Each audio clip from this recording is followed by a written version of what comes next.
Dans cette vidéo, nous aborderons comment réaliser un audit complet du site en utilisant SEMrush, comment corriger les erreurs qu'il trouve afin que votre site web puisse obtenir un meilleur classement sur Google. Je m'appelle Eric Hunsaker et sur cette chaîne, nous allons droit au but pour vous aider à créer votre premier site web sans perdre de temps sur des choses qui ne feront pas avancer les choses. Si vous vous êtes déjà demandé pourquoi votre site ne se classe pas, même si vous avez ajouté un excellent contenu ou configuré tous les bons plugins, cela pourrait être dû à des problèmes sous-jacents. Liens brisés, boucles de redirection, pages lentes, tous ces éléments techniques qui sont faciles à manquer mais essentiels pour le référencement SEO. Réparons-le étape par étape en utilisant un outil d'audit de site SEMrush. Ce que fait l'outil d'audit de site SEMrush et pourquoi cela importe. Avant de commencer le guide, voici pourquoi cet outil vaut votre temps. L'audit de site SEMrush lance une analyse de l'ensemble de votre site web et vérifie plus de 100 problèmes techniques qui pourraient nuire à vos classements. Des choses comme des liens internet cassés, l'absence de HTTPS, des chaînes ou boucles de redirection, des problèmes de responsive design sur mobile, des pages bloquées à l'exploration et même des erreurs de données structurées. C'est comme obtenir une radiographie de la santé de votre SEO de votre site. Et le meilleur de tout, il ne se contente pas de signaler les problèmes. Cela vous dit exactement ce qui ne va pas et comment le réparer. Alors mettons cela en place. Vous voulez améliorer votre classement sur Google? Commencez dès aujourd'hui un essai gratuit de SEMrush et découvrez ce que vous avez manqué sur votre site. Tout ce que vous avez à faire, c'est de cliquer sur le lien dans la description de la vidéo pour commencer et commencer avec un essai gratuit pro de 14 jours. Cliquez sur le lien ci-dessous dans la description et suivez la vidéo. Étape 1, mise en place de votre audit de site. Maintenant, une fois que vous êtes connecté à SEMrush, nous allons passer dans la barre latérale de gauche et cliquer sur Audit de site sous la section SEO. Si vous n'avez pas déjà de projet, vous pouvez cliquer sur Créer un projet et ensuite ajouter simplement votre domaine comme votresite.com. Vous pouvez lui donner un nom qui est optionnel, puis cliquez sur Créer le projet. Ensuite, vous verrez quelques options de configuration. Le premier est la portée d'exploration sur le domaine complet, mais vous pouvez restreindre cela à un sous-domaine ou un sous-dossier spécifique si vous le souhaitez. Limitez le nombre de pages. Si vous n'êtes pas sûr du nombre de pages de votre site, faites ceci. Allez sur Google et tapez site.votredomaine.com. Vérifiez combien de résultats apparaissent et c'est une estimation approximative du nombre de pages. Insérez ce numéro dans SEMrush et maintenant gardez à l'esprit que si vous êtes en essai gratuit, vous êtes limité à 100 pages par audit. Options avancées qui sont facultatives. Maintenant, si vous débutez, vous pouvez sauter la plupart de ces éléments, mais pour les utilisateurs avancés, vous pouvez choisir de parcourir le site comme un mode Google ou un navigateur mobile. Vous pouvez exclure des URL spécifiques, vous pouvez planifier des explorations hebdomadaires pour qu'elles s'exécutent automatiquement, puis cliquer sur Démarrer l'audit du site et laissez-lui quelques minutes pour s'exécuter. Pour y accéder, nous allons cliquer sur SEO ici à gauche, puis faire défiler jusqu'à l'audit de site. Maintenant, nous avons un projet en cours, donc je vais cliquer dessus. Étape 2, lire le tableau de bord de l'audit du site. Une fois l'audit terminé, vous atterrirez sur un tableau de bord qui vous donne un aperçu de la santé globale de votre site. Indice de santé du site. Il s'agit d'un pourcentage qui reflète à quel point votre site est en bonne santé d'un point de vue SEO technique. Pensez-y comme un score de crédit pour votre site web. Un score dans les 90 est excellent. Tout ce qui est en dessous de 80 a probablement besoin d'attention. Sous 60, commencez définitivement à creuser. Les erreurs, les avertissements et les notifications. Les erreurs sont les problèmes les plus critiques. Ce sont eux qui pourraient le plus nuire à votre classement. Les avertissements sont moins graves, mais il vaut quand même la peine de vérifier. Les avis sont plus proches de suggestions. Ils n'affectent pas les classements de manière aussi directe et vous verrez également des sections pour les pages explorées, les bots, problèmes de texte, le plan du site, les vérifications HTTPS et le maillage interne. Maintenant, commençons par réparer les choses les plus importantes en premier. Donc, comme vous pouvez le voir, une fois que vous avez lancé votre projet, voici tout ce que nous avons ici. Donc, nous pourrons monter ici et voir un aperçu. On pourra cliquer sur les problèmes ici, et c'est là que nous aurons les erreurs, les avertissements et les notifications. Et les erreurs sont la première chose que vous voudrez corriger. Ensuite, les avertissements, et enfin les notifications. Étape 3, correction des erreurs critiques. Ce que nous allons faire, c'est cliquer sur l'onglet des problèmes. Maintenant, encore une fois, voilà où tous ces problèmes sont répertoriés et triés par gravité. Nous allons commencer par la section des erreurs et maintenant voici quelques-unes des plus courantes et que faire à leur sujet. Lien interne brisé. Alors, SEMrush pourrait dire quelque chose comme 7 liens internes brisés. Cliquez pour voir les pages qui contiennent des liens qui ne mènent nulle part. Pour le corriger, connectez-vous à WordPress ou à votre système de gestion de contenu.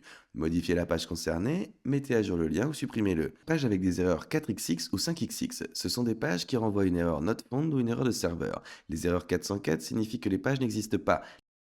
Les erreurs 500 signifient qu'il y a un problème du côté du serveur. La solution, rediriger la page cassée vers une page active ou supprimer complètement le lien vers celle-ci.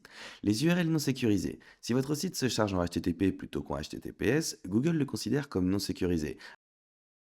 Alors assurez-vous que votre certificat SSL est installé et configuré pour votre site, et configurez votre site pour toujours rediriger vers HTTPS. Chaîne ou boucle de redirection. Utilisez Google et ralentissez le temps de chargement. Si une page passe par A et B puis C à D avant de se poser, c'est une chaîne. Corrigez-le en mettant à jour le lien original pour qu'il aille directement à la destination finale. En examinant notre projet ici, nous pouvons constater que nous avons plusieurs pages avec un code d'état 4xx. Nous avons 4 liens internes brisés et 2 problèmes de balises avec des titres en double et 2 pages ou des descriptions méta en double. Et encore une fois, SEMrush est vraiment utile ici. Ils ont un pourquoi et un comment le réparer, qui vous en dit plus sur le problème et comment le résoudre, ce qui est très utile. Étape 4, plongez dans les avertissements.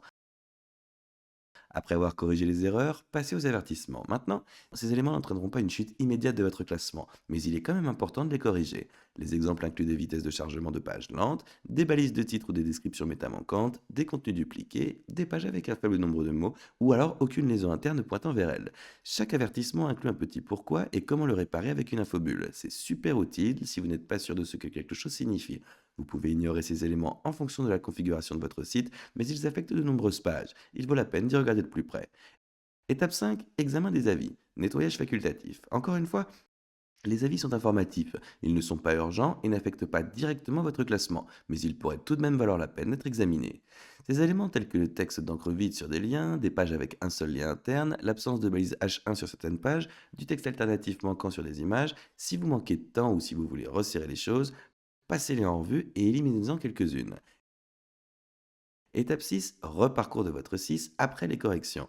Maintenant, une fois que vous avez apporté les corrections à votre site, nous retournerons vers SEMrush et cliquerons sur Relancer l'audit du site. Cela permet à SEMrush de scanner à nouveau votre site et de mettre à jour votre score de santé. Vous verrez combien de problèmes vous avez corrigés et si de nouveaux sont apparus. Cette étape est super importante. C'est ainsi que vous suivez les progrès et vous assurez que votre travail aide réellement. Pour ce faire, juste à partir de cet écran ici, nous pourrons cliquer sur Relancer la campagne. Et c'est ainsi que nous continuerons et obtiendrons un nouveau score après avoir apporté ces changements. Puisque je n'ai apporté aucune modification, je ne vais pas cliquer dessus car on n'a rien modifié. Étape 7, suivre les progrès au fil du temps. Maintenant, à mesure que vous continuez à effectuer des audits, SEMrush conservera un historique de chaque exploration. Allez simplement à la section de comparaison des crawls pour voir combien de problèmes vous avez résolus, repérer de nouveaux problèmes apparus depuis votre dernier crawl, car c'est tellement satisfaisant de voir ce score augmenter. Et cela vous aide également à prouver que vos modifications fonctionnent. Donc si vous le faites pour un client ou une équipe, conseil supplémentaire pour tirer le meilleur parti de l'audit de site SEMrush. Connectez Google Analytics. Si vous liez votre compte Google Analytics, SEMrush priorisera vos pages à fort trafic dans l'audit. Et de cette façon, vous pourrez d'abord résoudre les problèmes sur vos pages les plus importantes. Utilisez la vue de la structure, car cela vous permet de voir comment les problèmes sont répartis sur votre site. Par exemple, si tous vos articles de blog se trouvent dans un dossier blog et que cette session pose plus le problème, vous saurez où concentrer votre temps. Programmez des audits planifiés. Faites effectuer automatiquement les audits par SEMrush chaque semaine. C'est idéal pour suivre les changements et repérer les problèmes plus tôt avant qu'ils ne s'aggravent. Ne cachez pas les problèmes à moins d'être sûr. Vous pouvez masquer des problèmes dans SEMrush, mais ne le faites que si vous êtes vraiment sûr qu'ils ne posent pas de problème. Les problèmes cachés ne seront pas détectés lors de futures explorations, ce qui signifie que vous pourriez passer à côté de quelque chose d'important par la suite.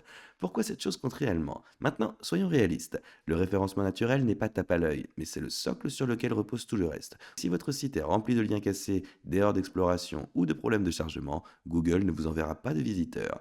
Lancer régulièrement un audit de SEMrush aide vraiment à maintenir votre site propre, fonctionnel et adapté au moteur de recherche. Comment mettre en place et exécuter un audit de site dans SEMrush, ce qui signifie le score de santé du site. Comment corriger les erreurs, avertissements et notifications les plus importants. Comment suivre votre progression au fil du temps. Maintenant, si vous voulez commencer avec SEMrush et obtenir votre essai gratuit de 14 jours en version pro, allez-y et cliquez sur le lien ci-dessous dans la description. Maintenant, il s'agit d'un lien d'affiliation. Lorsque vous l'utilisez, ce sera sans frais supplémentaires pour vous, mais ces commissions aident vraiment à soutenir la chaîne et nous permettent de continuer à créer du contenu gratuit comme celui-ci. Donc si vous finissez par les utiliser, nous vous en remercions infiniment par avance. N'oubliez pas de liker et de vous abonner, ainsi d'activer la cloche de notification pour ne jamais en manquer une autre. Sur cette chaîne, nous faisons des vidéos sur la création de sites, le soutien aux différents constructeurs de sites web, la discussion des noms de domaine et bien plus encore. Merci beaucoup d'avoir regardé et nous, on se revoit dans la prochaine vidéo.